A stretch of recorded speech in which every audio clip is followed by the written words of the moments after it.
Wrestling fans, promoters, wrestlers, and anyone who enjoys pro wrestling now have something new to be excited about. The Wrestling Fans International Association, the WFIA, is back. WFIA is an association that exists to promote, grow, and support professional wrestling throughout the world. Membership is free.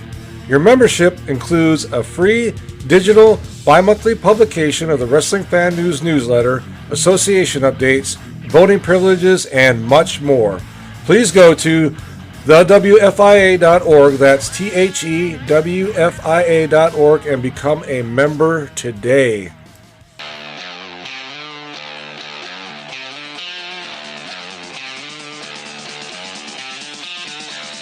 Hey, this is the one-man gold mine, the one-man enterprise of professional wrestling and all entertainment, Flynn Hendricks. And you better believe when I'm looking for a good podcast to listen to, I go to my own. I go to the I Know You Hear Me podcast hosted by me, Flynn Hendricks. That is such a fresh perspective for how you should look at life, too. I love that. And then when I'm feeling spooky, I go to my other podcast, Tales from the Haunt, where I want my head shoved inside a 15-pound silicone mask more. I want to have a bucket of sweat coming off me at the end of the night than just Jeff. Dogs don't lay eggs, Flynn. I hate you so much. Talk to other scare actors about what it takes to get into the world of scare acting. So if you're curious about how people became professional wrestlers, actors, prioritized their mental health, became entrepreneurs, avoided burnout, or got into scare acting, you need to go check out I Know You Hear Me and Tales from the Haunt, available on all podcasting platforms. And I know you hear me. Hi, this is Bob Smith. You might remember me from my years at Pro Wrestling Illustrated magazine. Well, now I've started a brand new podcast called The Outdated Wrestling Hour. Yes, we're going to take a whimsical look back at the wrestling figures, stars, and trends from years gone by. We're talking 60s, 70s, 80s, 90s, and a whole lot more. There's going to be laughs, there's going to be fun, there's going to be action, you name it. Please tune in for The Outdated Wrestling Hour wherever you get your podcasts.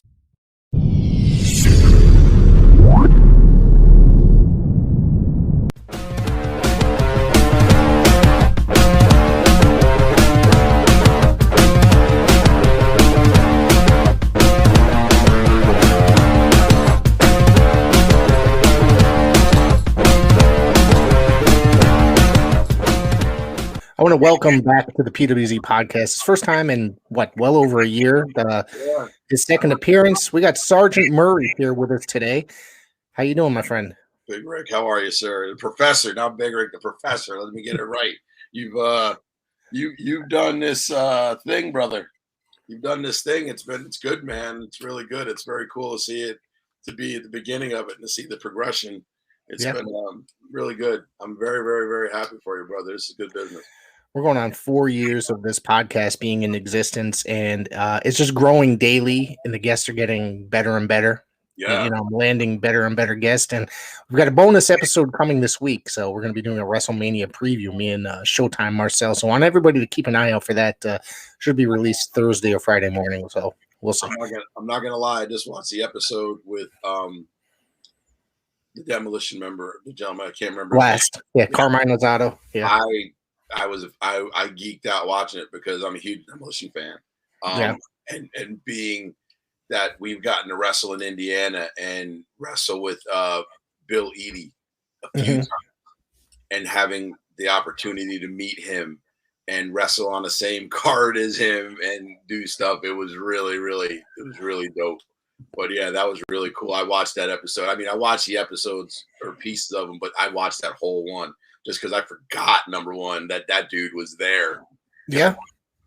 Because they talk about Axe and Smash and Crush, and I forgot that there was a fourth guy, and it was really, really cool to watch all that. There was actually a fifth guy at one point during, there was the indie guys, which were the guy Carmine and George Napolitano, the famous George Napolitano, legendary photographer. He did a whole article in one of his magazines on the evolution of Demolition from the beginning, the WWF years, into the independent years, called the New Demolition. So it was kind of just really cool to get him on the episode and just have a great conversation with him and talk his version of the story, Yeah, absolutely. But it was really cool. It was a really cool episode. I want to thank you very much for saying that. I appreciate it. It was a very fun episode. it's cool to say it because it's like I said, I've gotten to watch the evolution of this podcast, and again, you've always been gracious to me and PAPW guys, and like you got our boy Hunter's going to be on tomorrow, Yep. which is after after last night.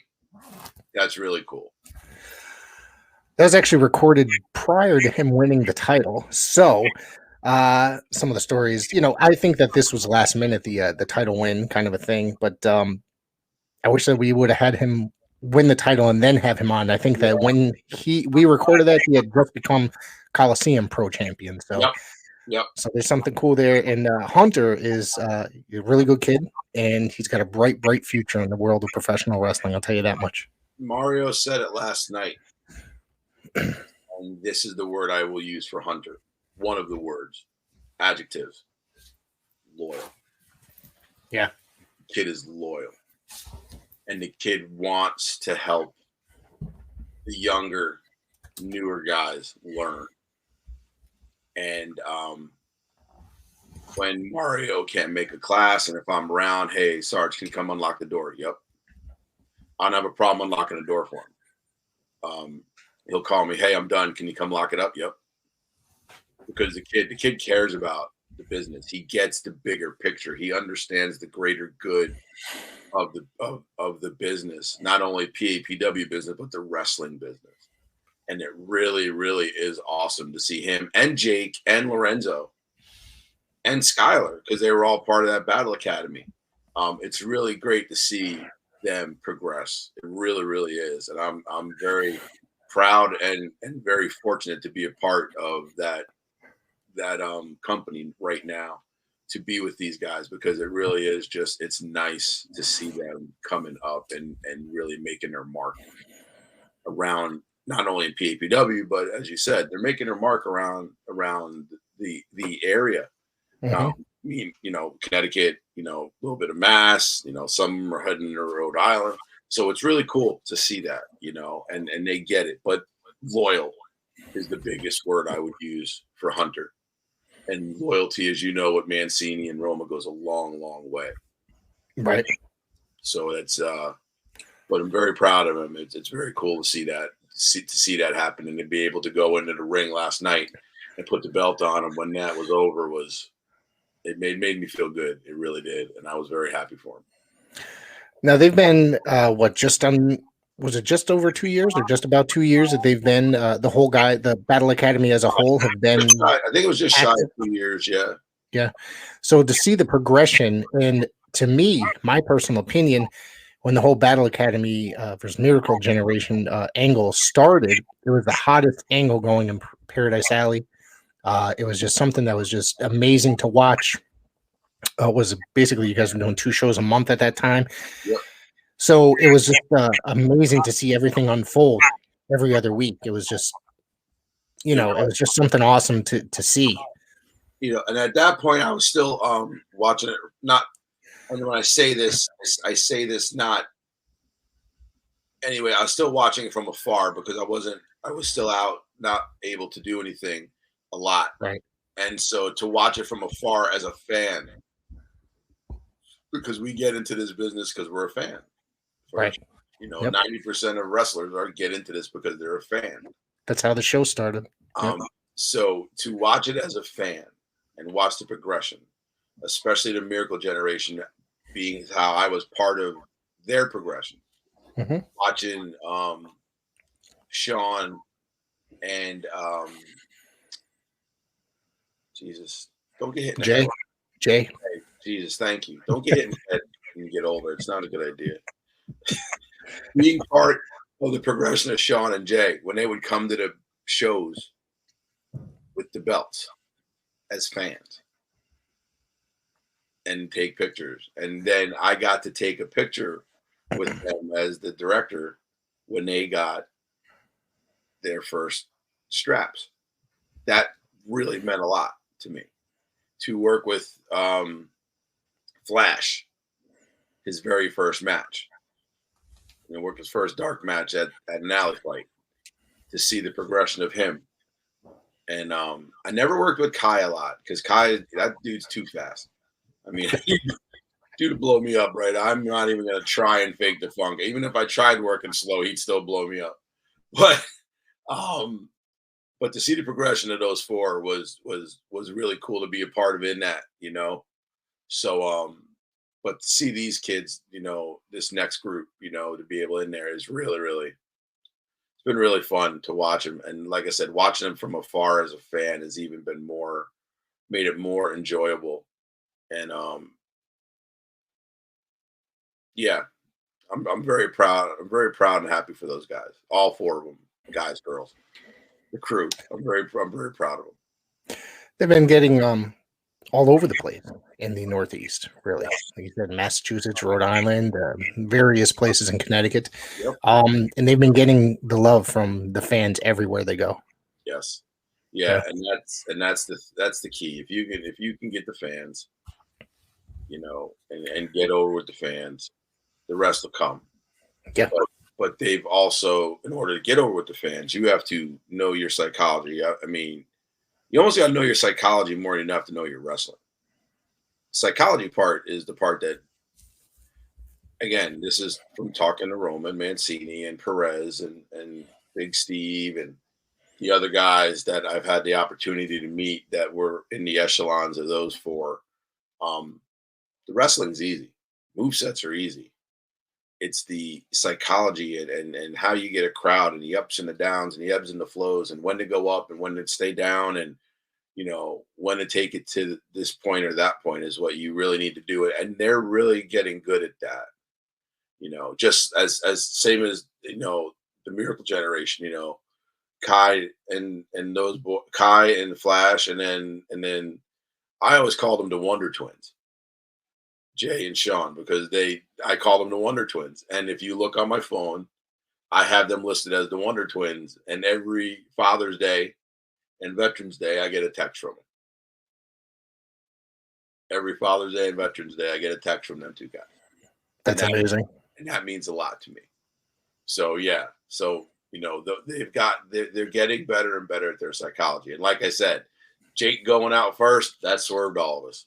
I mean, I was like, to catch everybody up, because I believe that conversation was prior to it hitting the record button, but we do have a new Paradise Alley World Champion, heavyweight champion. It is Hunter Tarka. Yes, we do. Who Chris Battle had to relinquish the title because he has a broken hand. Yeah. I was actually at the event where he injured himself just 2 weeks ago. Yeah. And he had to relinquish the title, and there was a three-way match last night. It was Jake Lynn versus Hunter Tarka versus Lorenzo Vendetta, all former members of the Battle Academy, which Hunter took the win there. Yeah, it was, again, the Battle Academy, your own creation bit you because of the way you treated them. Yep. So, Chris said, "Oh, I'm not wrestling tonight." I said, "Sorry, dude." That was I got in the ring and said, "Hey, man, we got fighting champions here at PAPW." He goes, "Well, I'll fight him in a month." "No, you're gonna fight him tonight." I got a broken hand. I said, "We'll figure it out." So we stripped him, but we gave him the chance to name who was gonna wrestle for his belt. So he got slick and he put his three of his four together and said, "You guys are going to fight each other and see who stabs who in the back." And it was a clean match. There was no dirt. It was wrestling. It was wrestling. It was very emotional. You audibly heard a lot of "I'm sorry's" during certain parts of the match, during certain movesets. And those three men, I want to call them boys because they're younger than me, but those three men, they put it out there and they wrestled clean, which was nice to see. But Hunter is our new PAPW heavyweight champion. And that's something I find amazing. Because like I said, there's the episode, by the time this airs or streams, that one will already have been out. Yep. But to see that he deserves that title. He is loved by the fans. The fans go crazy for this kid every time he walks out nowadays. He kind of reminded you of somebody else that started at PAPW a little bit, doesn't he? Who would you be referring to? one Richard Holiday. Oh yeah, all right. No, I mean, Holiday's good-looking kid, grown-ass man, good-looking guy, looks the part, acts the part, trains the part. Hunter looks the part, acts the part, trains the part. So, granted, their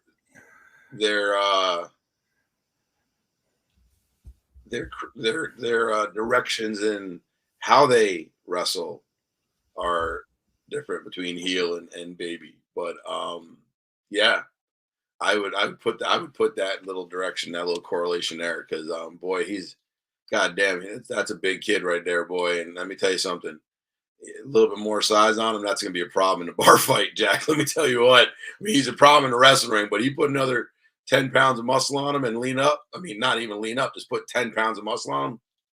The kid's all set. He's ready to go. He's ready to go now. But I mean, he would just, the little tweaks, and that's all you would need. You don't need much more. The kid, Mario said it. He's trainable. And a lot of times people take that as a derogatory comment and say, well, he's trainable. And people are like, what do you mean? It's like the kid listens. He listens, he understands, he comprehends. You don't got to explain things 97 times to him. One, maybe two, or one, and say, hey, do it this way. Oh, I get it. Bang. And he's in. So that's what I mean by trainable. And that's a lot. That's a big thing. Like I said, and he has a bright future because of that. Yes. Because of all of that, and that he could go further in this business. But you mentioned Jake Lynn, who I think that has just the most amazing amount of charisma that anybody can have in that ring. You can either hate him or love him, depending on what he's saying towards you. And I've always found it quite entertaining that this guy could put himself over in any direction as a heel or baby face, when he's either mocking a baby face or when he's working baby face, that he could do either.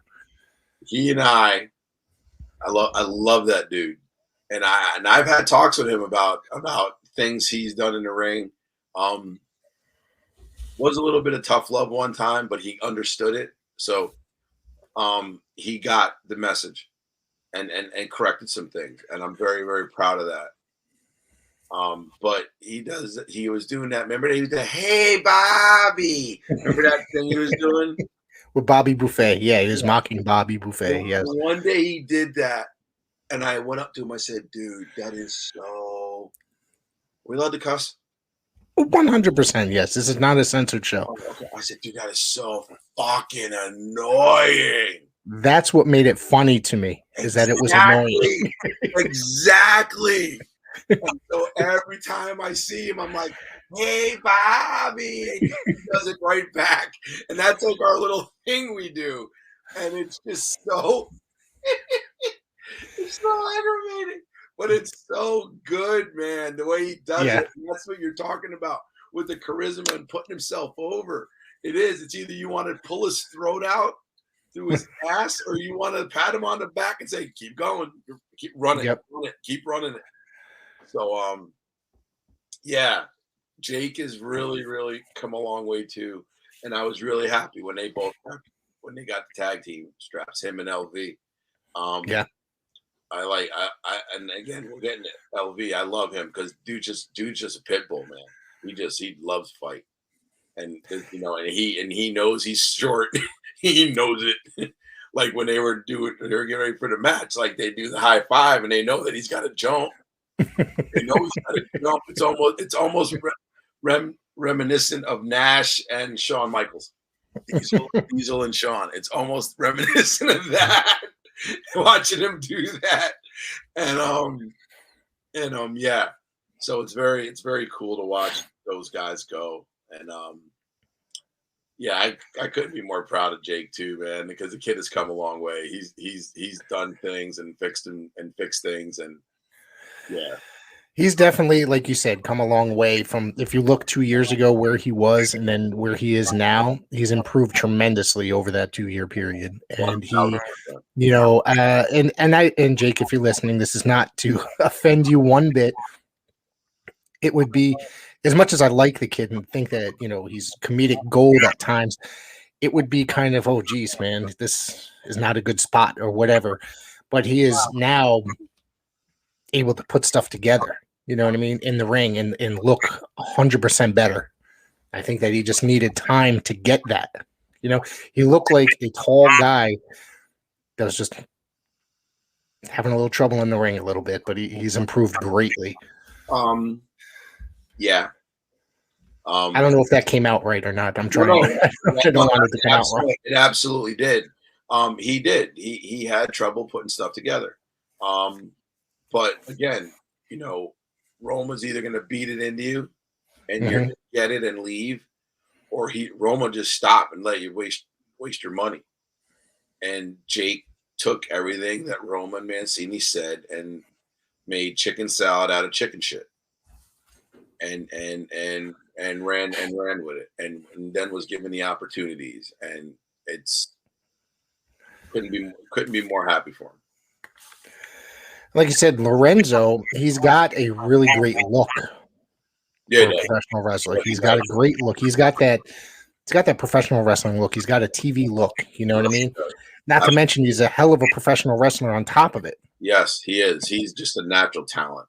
Absolutely. There was no, I mean, again, another one that's like, do it. Okay.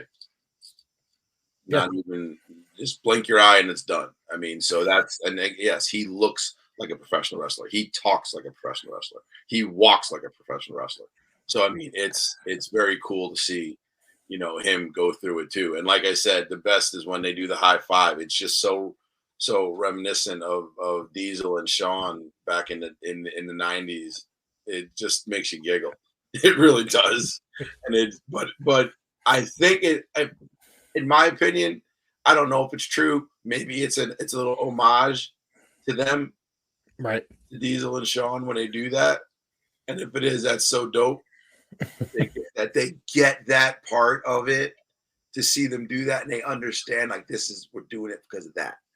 It's so cool if that's what it is. I don't know what's in their head with it. I just think it's a kick. I think it's a hoot watching them do that, Well, yeah. One of the things I like with a lot of younger guys now, it's like some of these young guys, they will go back and watch footage from, say, when you or I were younger, and use that to study and say, because when you and I were watching professional wrestling growing up, it's, not that I haven't ever lost my fanhood, over the years, my fandom rather. It's just when these young kids are growing up and going back and watching footage that's 30, 40 years old and being and studying that film on how to get over, I think that's a pretty amazing thing. And a lot of these young guys, I think today, are doing that. Yeah. And shit, I'll do it. I'll go back and watch old matches where Mancini will give me homework, I like to call it, and say, hey, he'll be like, Sarge, watch this.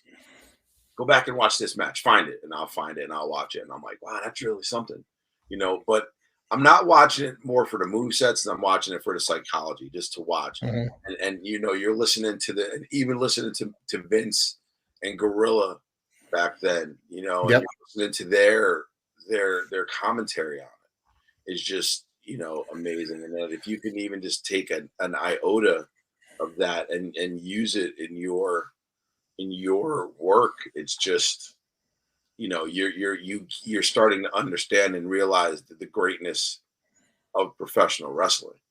And again, I know people like to use sports entertainment.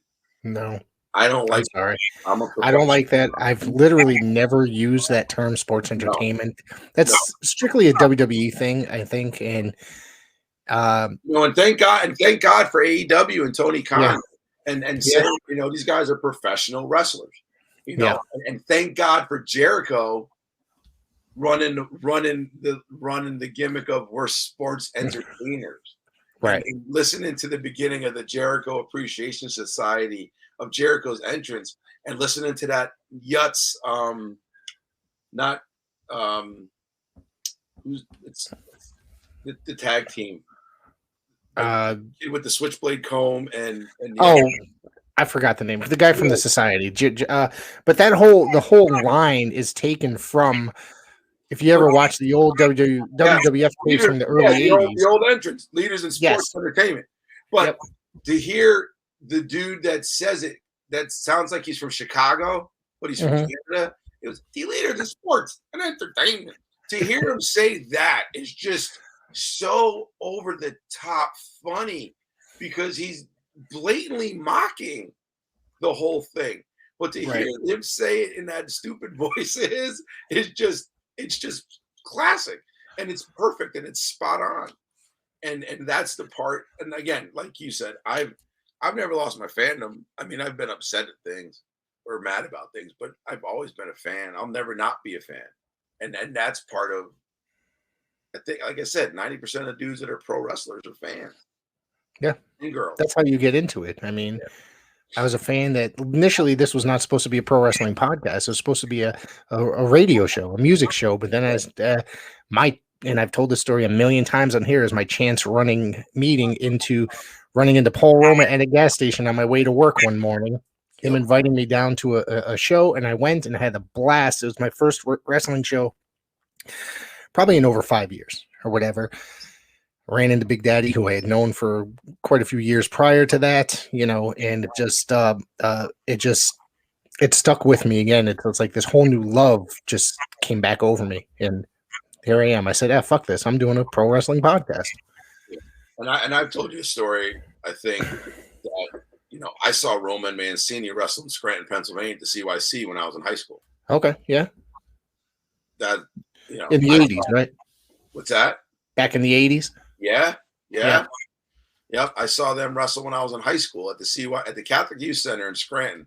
And I remember being a kid and watching watching WWF television.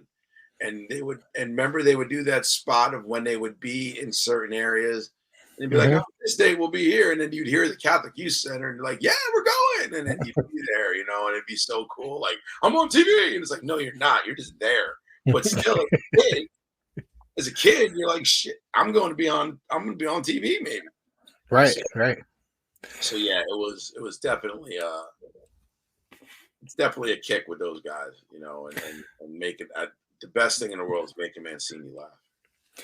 One of the things that you just mentioned, that when they announced the upcoming events in your hometown and stuff like that, I literally just came across my Facebook memories where they announced the very first show I ever attended. I don't know if you seen it or not, but it's April of 1988 was the first time I ever attended a show. Yeah, it was the old New Haven Coliseum. It came across a screen as I'm watching an old episode of Primetime Wrestling. I took a screenshot and shared it, and I just remember that show.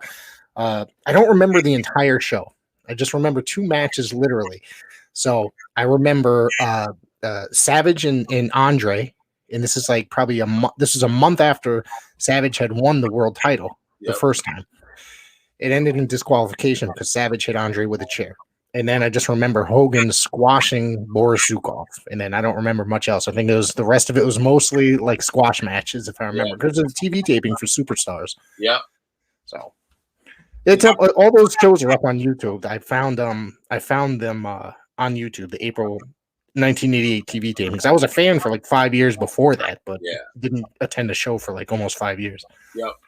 Well, I remember going to shows because we would go with Boy Scouts. Right. A little kid. And then as you got older, you weren't in Boy Scouts anymore unless you were that super Boy Scout dude. The weirdo. But then I don't want to call them weirdos. I don't want to call them weirdos because the kid down the street's a really good kid and he's doing his Eagle Scout project. I don't want to do that. I don't want to be that guy. So I'm not co-signing that.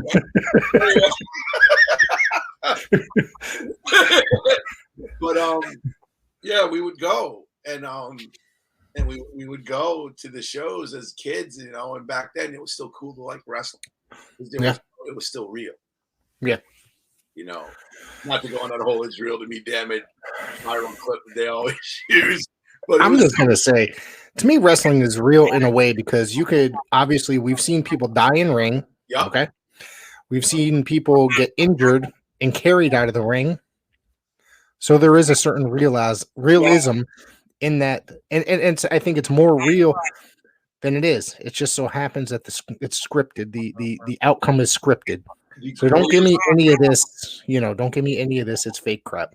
The greatest wrestling shirt the greatest wrestling shirt that I've ever had or never had. Why did I just do this? Holy shit, Rick, stand by. I don't know if you can see me, but I can't see you. You seem to be frozen. Yeah. Where are we at here? Oh boy. Why am I doing this? I don't know. You're frozen. Hold on. Try remove adding you in. Or I can do that. Yeah.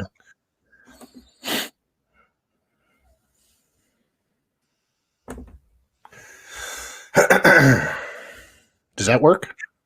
No, I'm going back in the StreamYard. Let me see what we got here. Oh no, you're moving. Your lips are moving. Okay, so wave your arm. So there you go. Okay, you're back. You're back. Yeah, I'm back. All right. So let's talk about the shirt that you were referring to. All right. So Whenever. I just can't see you now, but I'm just looking at myself. At all? Really? I don't know. I don't know if it's because I can't expand it or what. Let me see. What's this?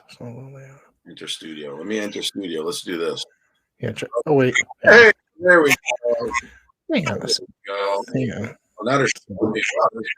Hang on. I'm gonna fix that. I'm gonna fix that. How about now? Better? Yes. Okay. I'm just gonna wholly edit this whole episode. Dude, this is not the first. We always have some sort of technical difficulties in this show. So, the greatest wrestling shirt. Why am I? All right, yes. The greatest wrestling shirt I have ever seen was Ken Anderson in TNA. Yep. Wrestling is real. People are fake. The greatest wrestling shirt ever. Because I own. I actually own that shirt. The Ken Anderson shirt. There it is. You got it. I got it. It's on one side. It's just like a. It says it's very good, but it says wrestling is real, and on the back, people are fake. And underneath this is Ken Anderson. Yep, that's it. That's the one I have. Mr. Anderson. Mm-hmm. Yeah, I got that. It's a classic shirt, man. So we were talking about a shirt that you were referring to in the the Ken Anderson shirt. Yes, the wrestling is real, people are fake shirt is in my humble opinion, the single greatest wrestling shirt in the history of wrestling shirts. Yeah, because it describes perfectly the business of professional wrestling. Have you ever done to deal with these kind of people that they're referring to on that shirt? Absolutely. You care to elaborate? Have any great stories? Or just too humble? I do. But yeah. I'm not gonna, out of respect for a few people. So that's understandable. I will not do that. Yeah, out of respect for a bunch of people, I won't do that. That's understandable. But yeah, that shirt. I mean, that shirt works well in life too. I mean, really. Yeah.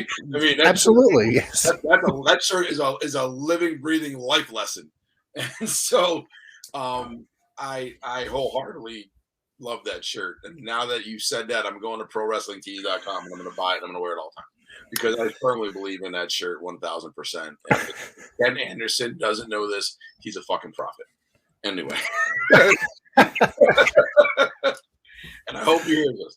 Anyway, I got mine from Shop TNA, but this is going back. Oh, yeah, God. that's like 15 years ago. Yeah.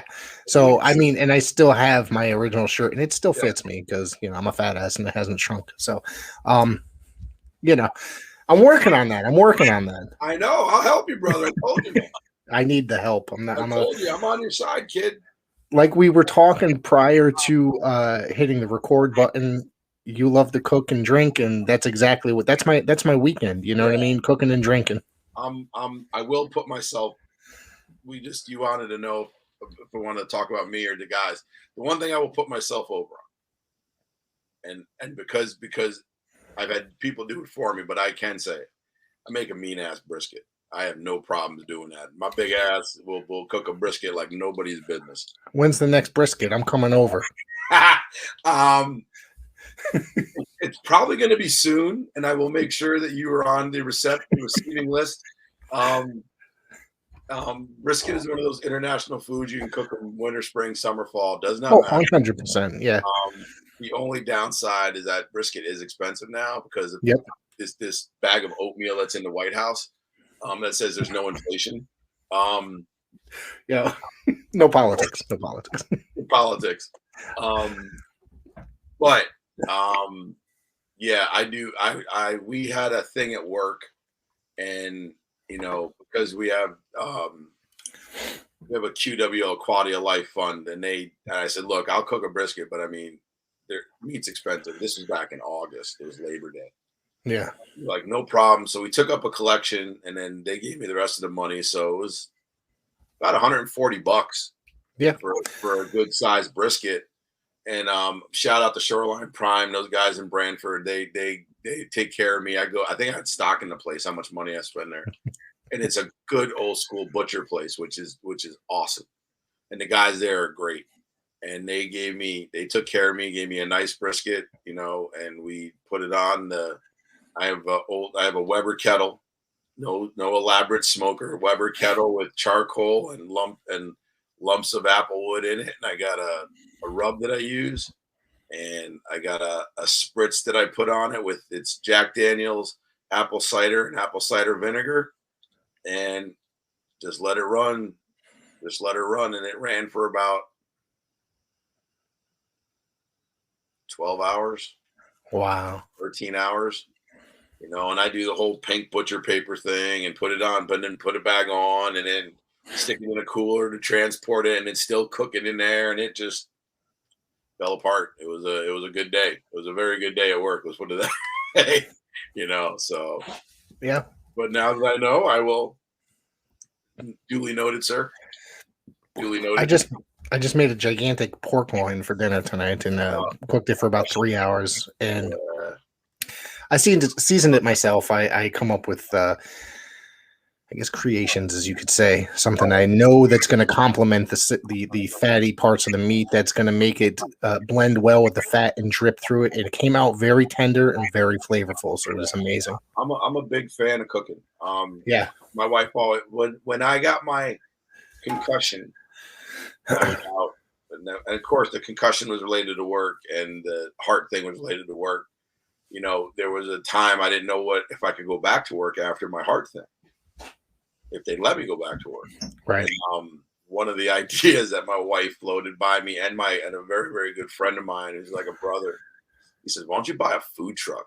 I said, what the fuck am I going to do with a food truck? He goes, run it, stupid. And I'm like, oh yeah. And I'm like, because of course you're like, fucking. You realize how popular that is these days? Like, you can go everywhere. You can just plant your ass right in, on Long Wharf in New Haven. There's like 20 trucks lined up right there. I see them all from my building. Yeah, I'm going to tell you right now. Get a chance to do it. You know Brantford well? You know Brantford? Well, I used to live there prior to meeting my wife. Yeah. Okay. Yeah. So Friday nights in the summer, and you'll see it on Facebook. Mm-hmm. They do Food Truck Fridays at the O and Ego. Mm-hmm. Okay. They got different food trucks in there. They open it up to the public. They got an ice cream truck. They're bringing 3 or 4 different food trucks, pizza, different whatever. Yeah. And it's a really great night. And it's right in Brantford, and you pay everything there. They got a bar. They set up on the green, on the grass right there, and you can get drinks and just hang out. Yep.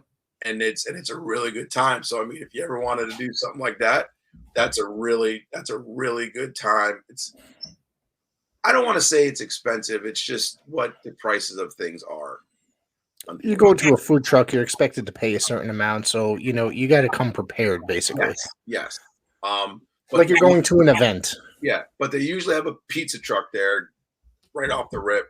There's a Ben and Jerry's truck there, some type of ice cream truck, and then there's like a taco Mexican truck or something else like that. But the trucks they usually have there are home runs. So okay. I've yet to see a brisket truck. I cross my fingers every time, but yeah, it's usually so you're a foot in, basically. If you get that food truck. Yeah, I'm a foot in, but I mean, the downside is there's a lot of work into that, man. I mean, you're getting up every morning at like 2 if you're doing a brisket and you want to serve that for lunch at noon. I mean, you could do smaller briskets. I get that. But you're putting a lot of work into that, man. And I'm on the downside of my career in corrections. I got 5 Christmases left. I'm trying to go the other way of not working. You know what I mean? But well, congratulations on that you're down to 5 years. I still have 20 years left of my career, and I'm counting every damn day. Yeah. So, it's 5 Christmases left. That's what me and my partner at work, because we were in the academy together. Yep. Now we just look over. Some days we look over. We're like, we just do the 5, and we just go. We just keep writing, or deal with what we're dealing with. But yeah. Well, that's the thing is, work may be stressful, especially maybe in your line of work. However, we both have professional wrestling to lure us away from work or the feeling and the stresses of work, and that's something that professional wrestling could have the effect of. It's an amazingly wonderful thing, and it's an art that could be a stress reliever. Excuse me, sorry, and it's something that's very fun. Well, it's the whole of suspending belief. Yes, we as professional wrestlers, and I consider you in that community, because you do a professional wrestling podcast, so you're part of that community. We as professional wrestlers, that's what people come to see. Mm-hmm. They want to, you could have a shit day, and started at the lowest common denominator. At an indie show, you're going to spend, for a family of 4, maybe between $40 and $80 for tickets. Your seats are usually phenomenal. Anywhere you sit, and you're going to get a great show of guys pouring their hearts out for, at a minimum, a hot dog and a handshake, and at the maximum, whatever their rate is, depending on how good they are. But either way, whatever they get for pay, they're going to put on a show. Yeah, they're not going to call it in, and that's the beauty part of professional wrestling. And the other thing that makes it real cool, my partner, when I throw the 5 up at him, huge wrestling fan. He's a huge wrestling fan. That's amazing. And he's so excited because he's like, last week, he's like, Mur, this was Thursday. He goes, Mur, in a week, I'm going to be, that's me, guys. In a week, I'm going to LA. In a week, I'll be in LA. I'm like, I know, Brian. I know you're going to be in LA in a week.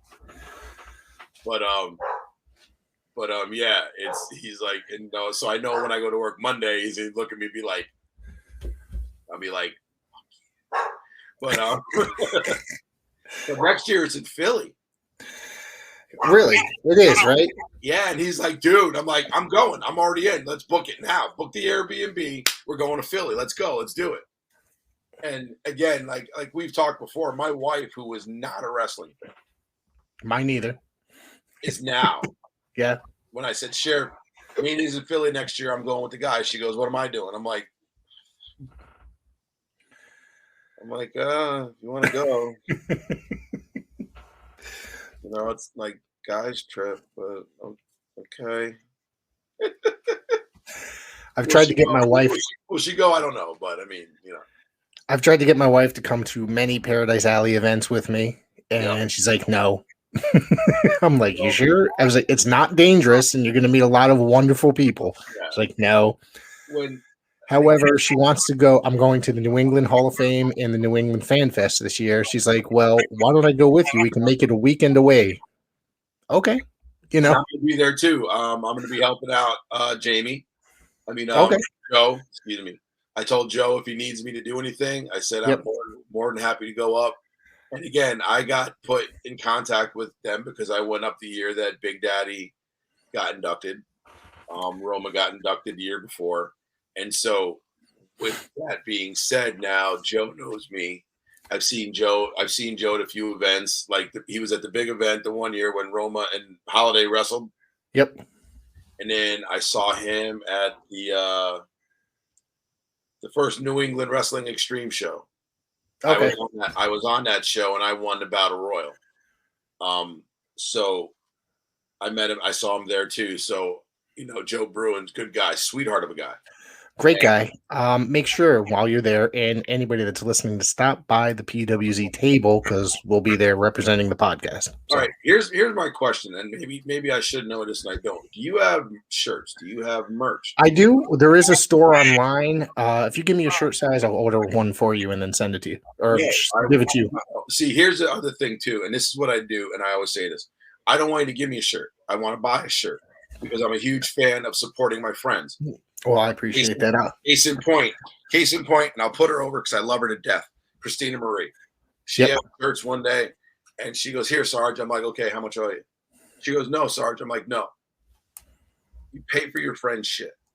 Your friends are out there. I'm fortunate. I have a regular job. Mm-hmm. I'm not going to say shoot job. I'm not going to be like every other Mark. I have a regular job.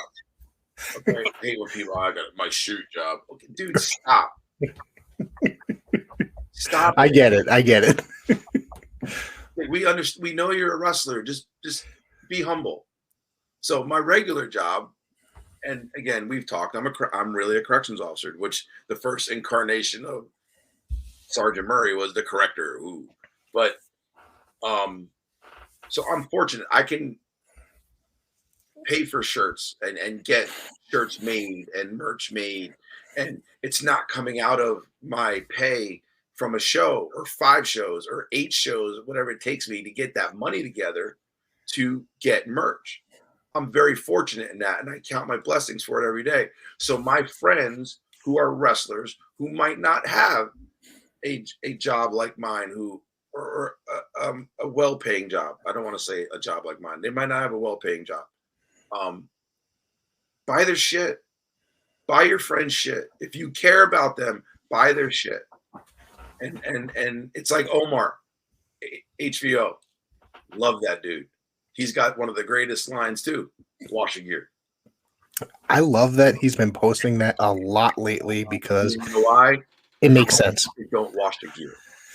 Well, I was going to say, I don't wrestle, first off, but I would only imagine being in a match with somebody and their balls stink because somebody doesn't wash their gear. Look, I sweat like a $2 hooker on nickel night when I'm in a ring, okay? I sweat sleeping, all right? I'm a big dude. And the beauty part of when we were running at Melillo and the hockey rink was that, at the time, we were always moving the gear, we were always moving the ring. So I was very fortunate enough to be able to put the ring in place, get everything set up, get the guys ready. We're good. Yeah. Okay. Bye. Dip out, come home, take a shower because I'm right around the corner, and then go back to the show and work. Right. I'm very fortunate enough to do that at the time. So, I get the whole wash your gear. I'm the guy that comes home after a show and literally puts my shit in the washer. I don't wait till the next day. And my wife thinks it's very weird. She goes, do it in the morning. I'm like, no. Let me wash it now, or at least get it in the washer, and then I'll throw it in the dryer in the morning. But at least it's washed and the stink's out of it. Right. So, well, to answer your question, for anybody that is interested in a shirt, sticker, coffee mug, a hoodie, there's usually, if I remember to do it, which is most of the time, there's a link in the description of every single episode to our TeePublic store. You can purchase a shirt there. There's a variety of different designs I've come up with. I'm looking to come up with some more, and there's some brand new stuff out. So check that out. No, the OG, I love the OG. And like I said, if you're at the April show, bring my shirt. I'll have your money. All right, I'll message you. Message me your shirt size, and I'll get it. You got it, no problem. Yep. So what else we got here? Did you not want to talk about your next month? Your comeback is coming. Yeah, you don't like to talk about yourself, but what you're failing to realize is just about a year and a half ago, we did a whole 90 minutes talking about your whole career. So yeah, I know. You can go another 20 minutes. No, I used the line last night because again, Dredd and Skylar had the match. We set it up, and we set up the match because collusion and that damn Zafar, he's just a piece of garbage, and So we set up the match and they went. But, then Gibbs got to get in the middle. For what? Let him go. Yeah. And, it was kind of like the old Popeye. I've had all I can stand and I can't stand no more.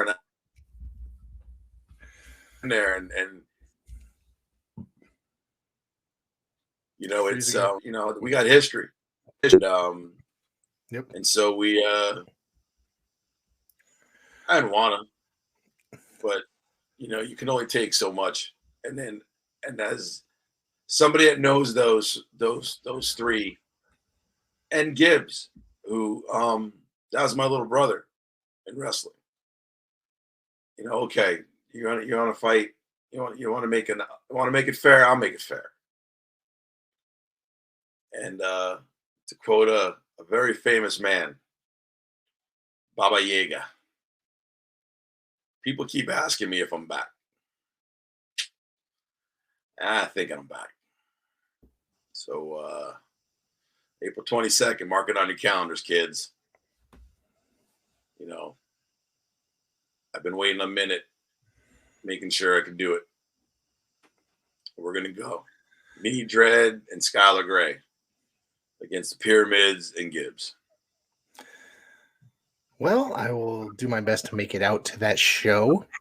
I think that it's going to be a good show. You guys have been killing it as of late. Yeah, we had people waiting in the rain last night. Really? Came in. It was raining last night. It was raining pretty hard at some points yesterday. They waited in the rain, and we packed. We had to put the sold out sign. That's a good feeling. Yeah, that's a really good feeling. Another good feeling. Our show in May at the JCC holidays return. This coming May. Yes, holidays return. All right, I'm glad to see that you guys are working that building. That's a great building and a phenomenal building. We had a great sponsor last night from Wallingford, a gym in Wallingford. So we had a sponsor last night, which is awesome. I think we're turning the corner back to pre-COVID, which would be phenomenal. Well, I'm glad to hear that because coming back from COVID was just a rough time from everybody, and you see it, and I've definitely seen it with Paradise Alley. As much as a good product you guys were putting out, it maybe didn't click necessarily, but there was definitely some really great shows there. Yeah, and we're booking a brewery for a whole bunch of Saturdays from May to October. And where's this? Do you know where this is? I will give you the particulars. Okay. Hopefully before. Let me do this right now. Let me see. Boss, where is the brewery? Because there's a number of really great breweries in Connecticut. Actually, there's Tribus in Milford, which I've attended a couple wrestling shows at. There's Counterweight in Cheshire, which puts out some tremendous beers. Somebody's doing the B-Racks. Yeah, they're doing it, or they did it already. I forget. That's Interspecies. They did one show, and then they got another one coming up. I may attend that second show coming up. It depends on what is going on, what else is going on that day. Paradise Alley is basically, I'd like to consider that my home as well. We consider you part of the family because you're always, you're always doing stuff with us, for us. You're running the other part of the podcast with Williams, which is a good put over. So I mean, it's that's why we don't mind and are very gracious and very grateful when you ask for guys from PAPW, and we let them know you go see the professor. But so we're going to be doing the show in April, which is going to be at our school, and then hopefully Mancini gets back to me before we're done. If not, you'll definitely get all the information.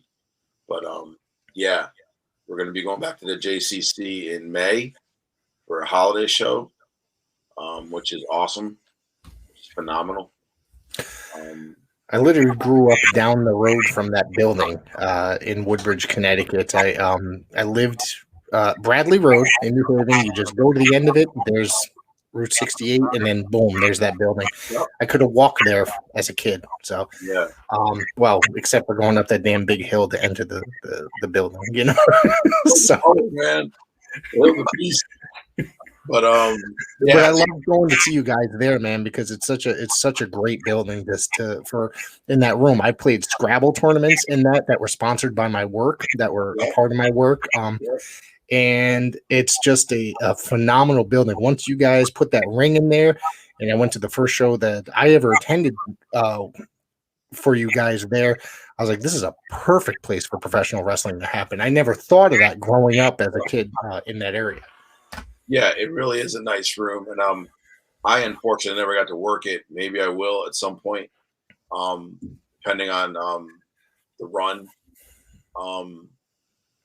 But yeah, it's a really great room. It really is. I mean, it's nice. We got plenty of space, you know, in the back for the boys and girls to be in the back there and set up. It really is.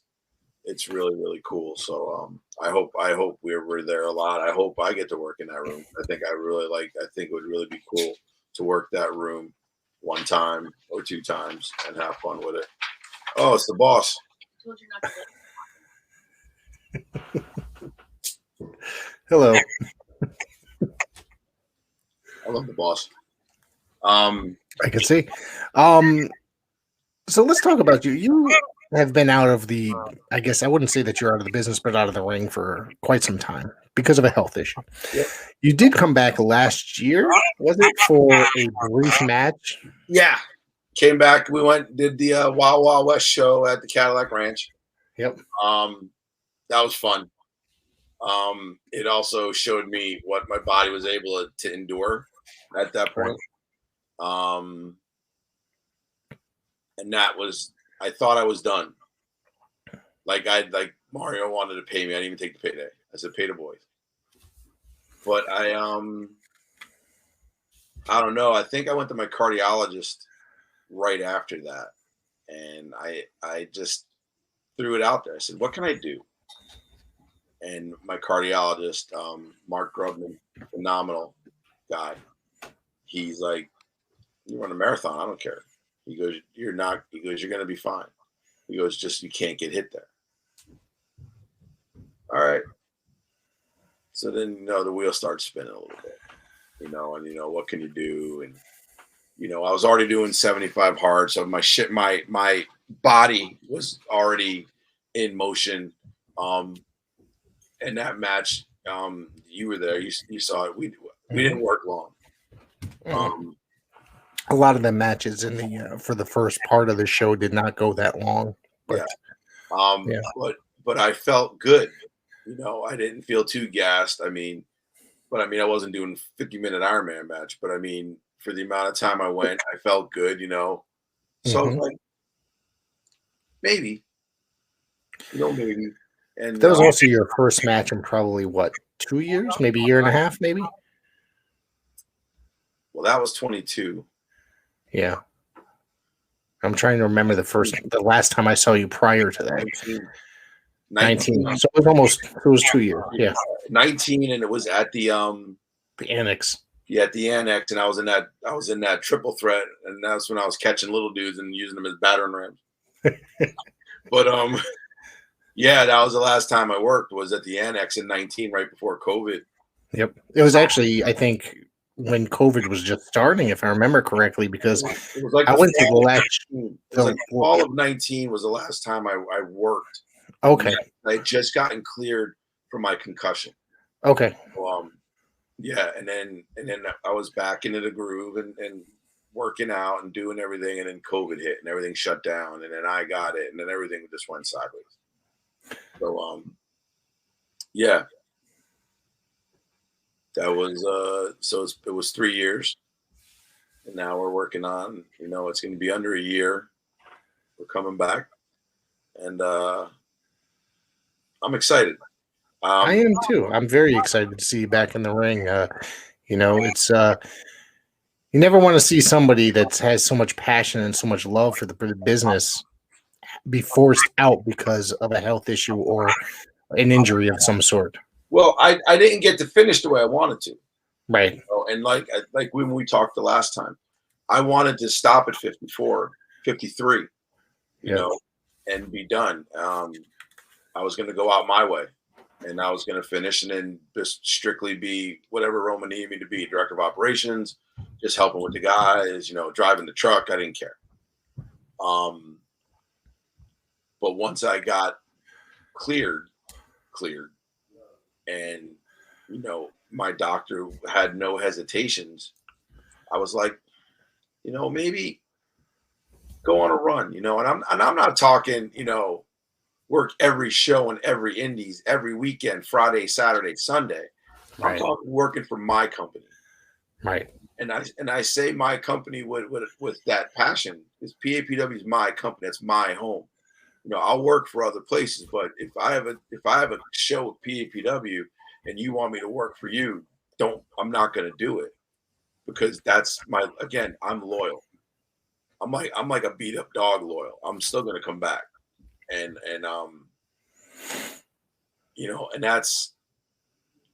that's the way I feel about this business. I'm loyal to something. And so when the opportunity arose and Roma said, "Can you go?" I said, "Yeah, I think I can." He goes, "But I want you to be careful, but I want to make sure your ring is good. Your ring gas is good." Okay, I dumped all the weight. Now it's okay. Get the ring gas back. I don't. I'm not doing technical moves. I'm not doing hurricanratas and shit Right. like that. That's the other kid that's related to me that does all that flippy dippy shit. I don't do that.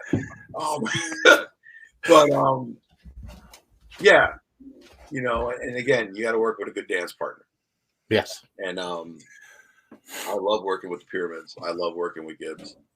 This is the first time ever working with Dredd and Skylar. And I'm very much looking forward to that. I'm very much looking forward to working with Dredd, because Dredd's a legend in the area. If you if you think about it, why I'm very much looking forward to working. Wait, we got a ding. River Street, New Haven. River Street in New Haven. I know the brewery, and that's Paradise Alley is going to be doing a string of shows there. So keep an eye out to my social media as well as Paradise Alley's social media for the update. Starting in May, we'll be at River Street. Okay. So, but anyway,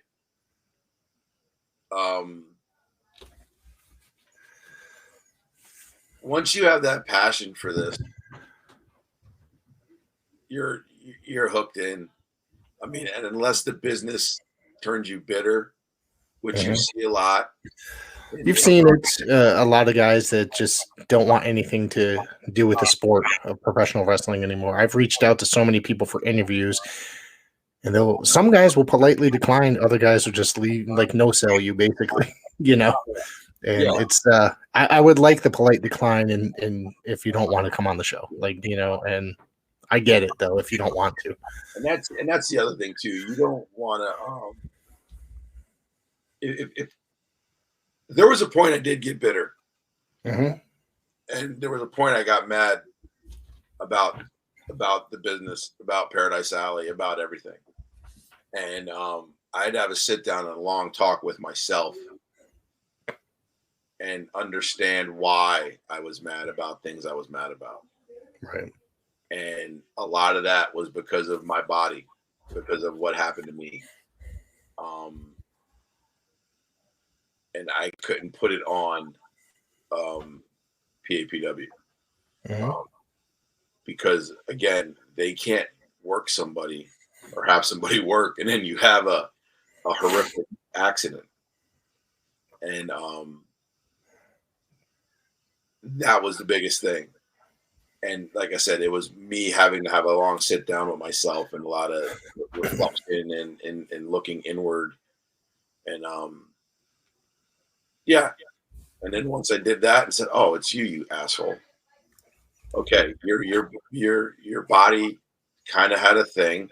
Now fix it. Right. And again, once I saw what my body was capable of, fixing itself and fixing things, and I'm never going to totally fix the heart because I mean that's one of those few muscles that you can only do so much to. Right. But what can I do to make myself healthier so that my heart isn't working as hard? What can I do to make myself better so my heart isn't working as hard, which in turn is going to, kind of heal up and maybe, instead of it declining, either level it off or maybe bring it up a couple ticks so you are in better shape. Right. And that's what I had to do. It's cool to hear. It's cool when you're in the gym and the young guys ask you how old you are because you're in there beating yourself up. It's cool when your coworkers who are way younger than you, who maybe do other things to get themselves into a certain shape, say, "What do you do?" And you're like, "Yeah, I lift iron."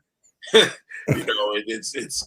cool to do that. So, and it's cool when Roma goes, "All right," and he walks away, and then you're like, "Ooh, ooh, that's ooh, okay." He approved. So that's the factor, and that's when you find your passion for the business again. And am I WWE famous? Nah. I tell people that I'm more East Haven, New Haven, Connecticut famous. Maybe infamous or notorious, but that's territorial. That's what I am, and you know what? I'm really happy with it. I've had a good 10. Well, it'll be 10 years. And if I could finish this 10th year on a high note and do it that way, there would literally be absolutely no regrets at all of being a professional independent wrestler. And I would go down to my grave, and because not a lot of people can say they were a professional wrestler. Not a lot of people can say they were a two-time United States champion professional wrestler. I can check those boxes, and I challenge anybody to do it. Yeah. I mean, not for nothing, you also said that you started very late, right? I think you were in your 40s when you decided to 44. start. 44. I see nothing wrong with that. I know at 47, as much as I love professional wrestling, I don't have the balls to step in the ring. Yeah. Other than if I'm holding a camera or a microphone. So, like I said, we told the story. My wife bought me a fantasy camp. It was supposed to be a one-off, a one-day thing. Yeah. Gino Caruso, you mentioned. Yep. And it turned into this cause and effect of a thing, and it's just, I love it. No, man, it's an amazing thing. I'm glad to have met you, because while you've had maybe a short career considered by others, I'm glad to have been a part of it in possibly the most minuscule way by having you on this podcast 2 times now. No, it's not minuscule. It's awesome because it's like it shows my self-worth. It's like, okay, am I contributing to the business? Am I contributing to independent wrestling in Connecticut? Am I contributing to these young guys in PAPW coming up? And I'd rather be, don't get me wrong. And we said this before, I don't like to pat myself on the back because let other people do that. But I'd rather be known for helping the young guys. And, even if I say 1 or 2 things that they catch on to, if that, and it helps them, that to me is a bigger part of being part of this business, this industry than all the titles and accolades and all the stuff that you can get. And, that's the way I look at it. And that's the part of, and that also goes back to, Roma and Mancini and Perez. And I'll say that to Gino Caruso too, because he's the first guy that ever gave me a shot and let me do this for fun and not take it. And I don't even think I mean, and this isn't a slight on him when I say this, I don't even know if I took a payday because I just wanted to be part of it so bad. Right. And I've said this a million times too. The only time I've ever taken a payday from PAPW was when we would do the shows where I got to drive my truck a long distance. Like when we went to Mohegan, the couple times we did, or we went out to the first Cadillac Ranch show that we did with the girls. That was the only time I ever took a payday, and the payday was fuel money. Right. You know, that's all it was. It wasn't a payday for my own personal gain. Again, because I love this business. And, you know, it's an amazing business, and it takes a certain kind to be a part of it. You know what I mean? It takes, I'm glad that I've been able to contribute. Like I said, I feel like mine is minuscule, but some others may think it's bigger than that, but I love it. You need to look on your stuff, and you need to look at the views. You look at all them views you get, brother. You look at all them views you get. That's all I'm going to say about that. Look at all those views you get, Jack. I mean, you're minuscule my ass. You know, again, this is where you put, you know, you're there. You know, we'll do this to you. I am telling you this much, that I do actually feel like I'm living a virtual dream in a way while doing this podcast, doing things at shows, because I'm literally have become friends with people that I grew up watching on TV, like Mancini. You know what I mean? Over doing just promoting his school and then becoming pretty good friends with him over that time, because he's someone that I looked up to because he was on TV, and I loved watching that guy on TV every week. And like, I always thought he had much more potential to just be laying on his back counting ceiling lights. So, and that guy, if you watch him work, that dude could fucking work like a gangster, Yeah, I sit under the learning tree of Mancini and Roma. And there's nobody that knows more than that guy. That guy has an amazing.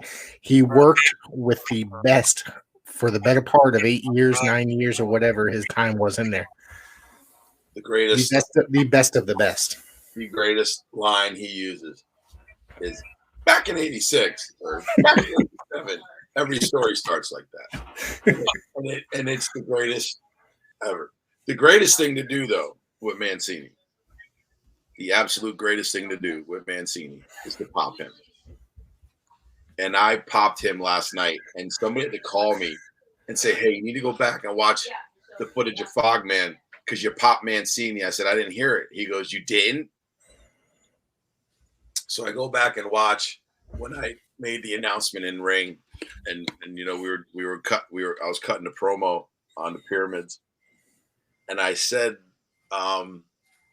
"Hey, as my last official duty of PAPW Director of Operations, while Mancini lost his mind." And everybody laughed because they did it because I'm a 5-year-old really at heart. But the pop for Mancini was the greatest, is the greatest thing in the world. And if you can pop Mancini and make him laugh, to me, fuck your championship. Fuck your championship. I walked into the school last night getting ready for the show, and this is the greatest. Mancini is sitting on the toilet backwards. So like he's sitting on the toilet looking into the tank. Oh my God. Saban's over top of him. And I walk in there. And I walk in and look. And both of them at the same time looked at me. And I'm like, well, anyway, Mancini was done. He lost it. Saban like this. And I just went and I walked away. And I hear Sarge, and I'm like, nope, leave it alone. And he comes out of the toilet because he comes out of the bathroom. He's fixing the toilet. But it was just the initial the timing of it, really. And again, I'm not in the building 3 minutes, and I pop Mancini. I'm like, this is awesome.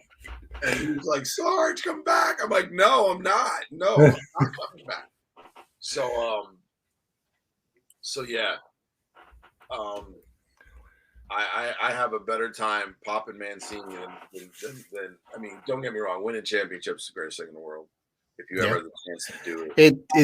It's an honor. If I may interject here, it's an honor as to what that company thinks of you to put that belt on you. It shows that you're loyal. It shows what that they think above you. Then they think very highly of you. It is, and one thing I also learned, and this is from the both of them, from Mancini and Roma. You don't always need a championship to be the top guy. Right. And I had to learn that the hard way.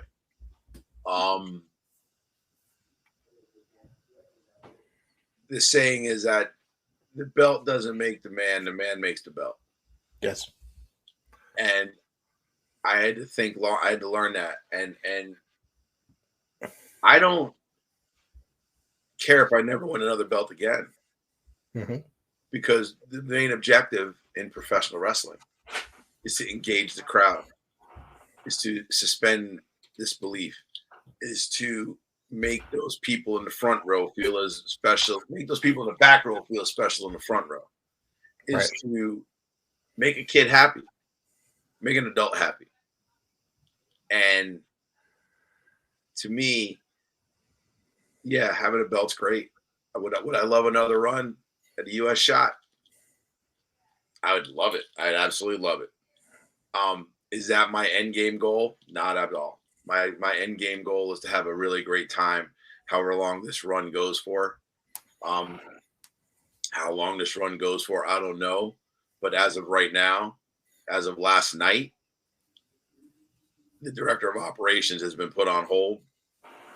And I am now the competitor, Sgt Murray, again for the Paradise Alley Professional Wrestling Company. If I may ask, before we wrap it up, I want to ask, you talk about you're coming back. Yep. You only have so much time left in your professional career. Yep. Who do you think would be the perfect final opponent for Sgt Murray? To end your career out with? In my career. Yes. You talked about ending your career the way you want it to end. Who would that person be? Who would your opponent be? I don't like you, Rick. I don't like you at all, Rick. Why is that? Did I throw a trick question in there for you? No. Excuse me. In my career, there's this kid. I think you've interviewed him. It's very possible. You might have interviewed him. Little better looking than me. Little younger than me. Whole lot more talented than me. If the stars and moons and everything aligned, the person to end my career would have to be MIT. And I say that not because he's my son. I say that because I want to wrestle that little bastard. I think that we should put that in the cards. I would absolutely love to see that. And I think just sitting here thinking about that, the emotion behind that match would just be simply amazing. Well, it would be, I think. And that's what wrestling is about, the emotion. Yeah, it is. It's about emotion, the ebbs and flows, the ups and the downs. And I would like to, if it works out, if the wrestling gods are listening and they say, how do we end Sgt Murray's in-ring career when he is officially ready to end it? Yeah, MIT. I accept that. I absolutely would love to see that. As a fan, this is not the podcaster or the. No, I get it. This is Rick speaking. I would love to see that. There are people that I would if that weren't to happen. Mm-hmm. The guy that would probably be the next guy to have the final match with would be Zavar. Okay. That would. He's retired. He's retired. Yeah, so was I. Hey, last year, a great man said it. Never say never. You're right. Absolutely. You know, I thought I was done. You know, I was very fortunate and blessed to be given the opportunity as director of operations. I was very fortunate and blessed to have the opportunity to be put in the PAPW Hall of Fame. But, you know, I always said it, never say never. And I'm actually have a shot to be part of that. Never. So, yeah. I want to say, Sarge, I want to thank you for joining in on this this broadcast today. It's been an amazing conversation. I think you've offered some great information. We got to talk a lot about young up and comers and your history in the business a little bit and other stuff. And Yeah. Of course, the cooking was always my favorite part. And the liquor. I am always very humbled when I get asked to do these things, and especially coming on with you, Rick. It's always a pleasure.